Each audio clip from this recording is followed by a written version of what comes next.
The police are investigating the Byers' residence. Joyce is told that Will may have drowned. She doesn't believe it as she spoke through the lights to him and through the letters as well. When she also mentions the faceless monster, Hopper says that he used to see Sarah too after her death, and she mustn't go down that road. She says that it was grief, but what she saw was real and she isn't crazy. He tells her to rest and go to the morgue tomorrow. Jonathan cries and Joyce goes to grab the axe and sits on the sofa. The Wheelers hear on the TV that Will has drowned in the lake. Mike is angry at Ella. She supposedly lied to him about Will, but she finds the right channel and lets him hear that Will is singing, "Should I stay or should I go?"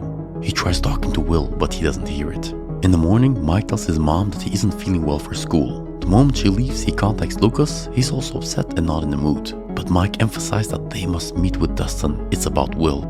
At the morgue, a woman tells Hopper that Gary wasn't around for the autopsy. Someone from the state came in. When Will is shown, Jonathan leaves, but Joyce tells the man to uncover his right arm as he has a birthmark there. As Hopper speaks to Jonathan, Joyce storms out and states that it is not her son in there. Nancy says that she went to look for Barb but she can't find her and she saw something in the backyard. But Steve's quite nonchalant about it. Jonathan argues with his mom as they need to arrange the funeral, but she's convinced that it's not him despite how crazy she may sound. He shouts that he will bury him if she doesn't. Elle tries to channel Will again, but Lucas doesn't believe Will is alive, but Mike insists he is. They need a stronger radio, so they decide to use their teachers. Mike disguises Elle and puts a wig and dress on her, so she doesn't stand out. Elle likes it. At the lab, a man attached to a wire goes through a goo-like substance through the wall.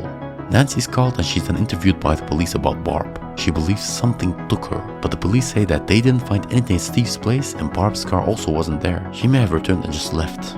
Carrie says that he wasn't allowed to do the autopsy by the government. The kids arrive at school and try to open the door to the radio, but it is locked. But Mr. Clark suddenly appears and wants them to join for the memorial. They say that they're sad about Will. He then willingly hands them the keys. When he asks about Elle, Mike says that she's a relative who came for the funeral.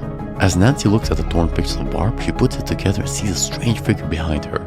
At the lab, they ask Shepard what he sees. He says it's hard to see, but we then hear some animal sounds. They try to pull him back in, but the wire gets cut and there's blood on it. The kids hear the bullies mocking Will. Mike tells them that it's not funny at all. The boy mocks Will further, so as they leave, Mike pushes him to the ground. As the boy tries to attack him, he suddenly can't move and begins peeing his pants.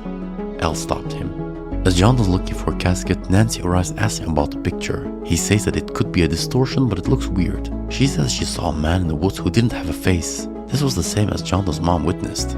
Hopper's at the cafe speaking to a stranger. He's the man who supposedly found Will on the regular patrol evening. Hopper tells him he's lying. He becomes defensive, says that Will is dead.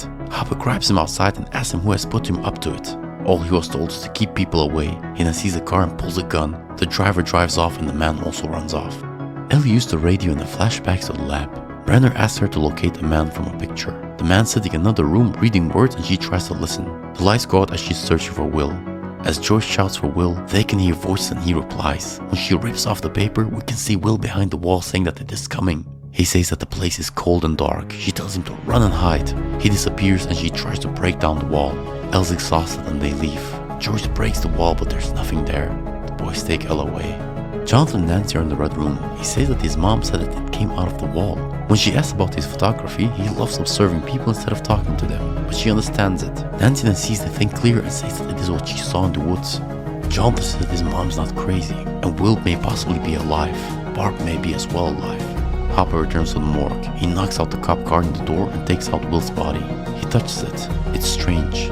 He then makes an incision and then finds him stuffed with cotton. Joyce's ex-husband Lonnie arrives. We then see Hopper who drives to the lab. He cuts the fence.